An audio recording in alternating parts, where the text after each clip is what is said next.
next section, securing your environment and securing sensitive data. This is kind of the nuts and bolts of any organization's IT setup. And just a quick plug, or for more information, we previously did a few short videos on a series called Defense in Depth, which dives deeper into how to establish a strong cybersecurity posture, all the components that are involved in that. Curtis, maybe you can talk a little bit about Defense in Depth, kind of the best practice. Yeah, and we're kind of, like you said, we're touching on a lot of it here. Policies is a layer, users are a layer. Defense in Depth is the onion approach, right? So your very important, crucial data is at the center, and we're building layers out.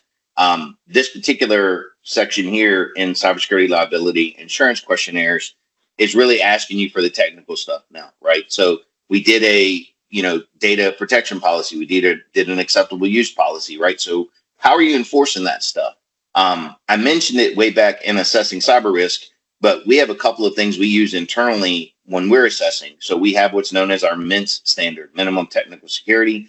A lot of that stuff is swept up. A lot of stuff on the PowerPoint slide is swept up under that umbrella. That's how we look at a customer and say, are you even up to the minimums of what we would consider somewhat secure?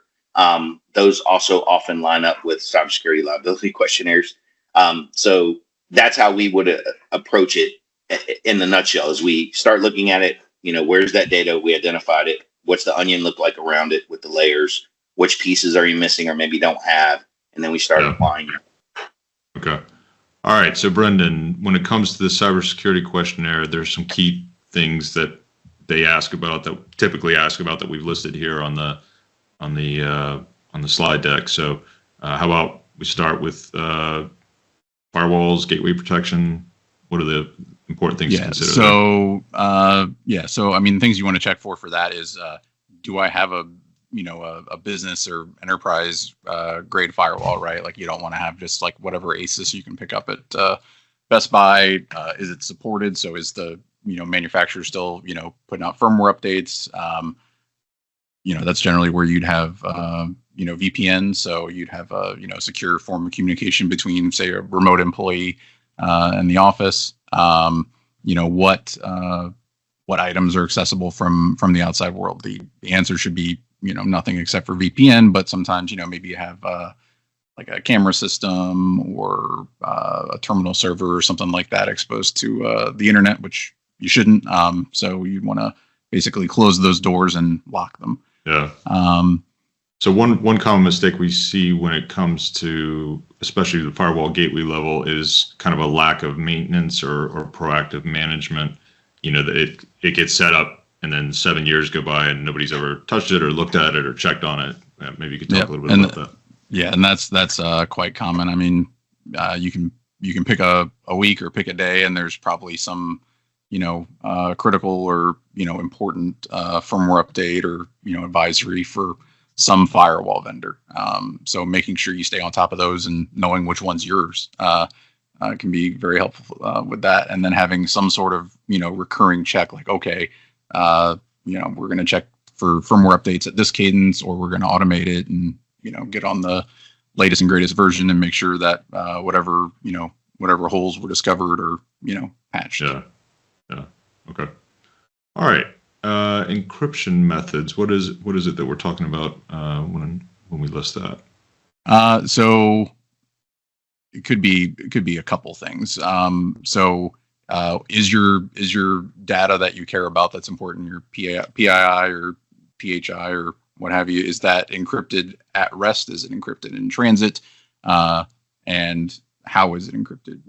What algorithm is it using?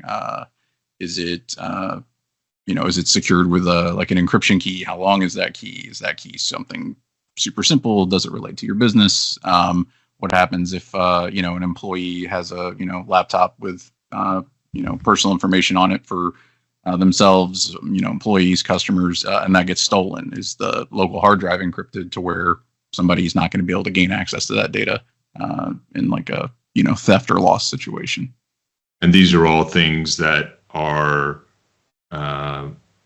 set up in advance. Like these are things that you have to implement early on in order to cover yourself from somebody losing a laptop or a thumb Right. drive or something like that. Yeah, you can't. There's no doing that after the fact. Yeah. Okay. All right. IDS, intrusion detection systems. Why are the insurance companies typically asking about that? What is it they're looking for? So if you're detecting either intrusion attempts or successful intrusions into either your firewall, your network, any of your endpoints, obviously, seeing those things as they're starting to happen, like the earlier you catch them, the better your outcome is, right? For instance, if I see a user account that's getting and for logins and they keep logging in with the wrong password and it's coming from China or Russia or something like that, unless I have an employee in that area, I probably need to do something about that. Implement some sort of control that disallows login from outside the United States, or maybe somebody clicked on something they shouldn't and it tried to phone home to some sort of malware server or something like that. I need to be able to look at logs or alerts and see that that's happened, to get the the visibility into what occurred and figure out what the impacts are, basically. Yeah. So you think the insurance companies are basically asking to see if the organization is even aware that there are. Right. Yeah. I mean, from their standpoint, you should probably know whether or not you're hacked or somebody's attempting to hack you. And if you don't know that, then probably aren't going to be able to do the rest of this stuff. Yeah. Okay. All right. So the last item, seems SOC. Curtis, this seems to be starting to become more common on the questionnaires. Like, you didn't used to see this, No. a couple years ago. And what do you think that is? To be honest, I pushed back too on some, insurance companies. So I guess I'm sorry. First, we should talk about what a SIEM SOC. What are we talking about? I don't know. I don't know what it is. No, I'm just joking. You could think of it in layman's terms as a collection. It collects data from across all of your information systems and then watches that information, generally logging. So if you see that employee A has failed login attempts on Monday morning at 2 a.m. 463 times in the space of 10 minutes, right? That's not a virus. It's not ransomware, but it's sure as heck weird, right? Mm-hmm. So that's a good example of something a SIEM would check. The SOC that's connected to that is a security operations center, meaning a dedicated group of humans that are interpreting that data. They're often paired together, though not always, because essentially humans are kind of required to interpret the stuff that isn't a virus, that isn't, one of these other things, to kind of sit back and watch and make sure everything's working correctly. Yeah. So the SIEM raises the red flag, says, hey, something going on. And then the SOC is the group that's looking at all those notifications and breaking it down. Looking at it, taking the actions that have been prescribed. But to your point, you do see it a lot more now than you used to. It used to be very, unique. I think there's two factors that contribute to that. It's become more affordable. Back in the day, it would be $75, $100 a month per endpoint, something crazy to get a SIEM SOC in place. That's gotten a lot cheaper now. It also dovetails a lot into what you're when we assess the risk, what kind of data you have. Some types of data, there's regulatory compliance around it where you kind of need a SIEM in the SOC. There's other types where you don't. And that goes to where I started before you asked me to explain what it was, is I've pushed back sometimes, in the cybersecurity liability insurance questionnaires, my clients read, do we have incident and event monitoring in place? Do we have a dedicated security operations center? And they're like, oh my gosh, Curtis, we need this. And I'm like, well, you may not need it.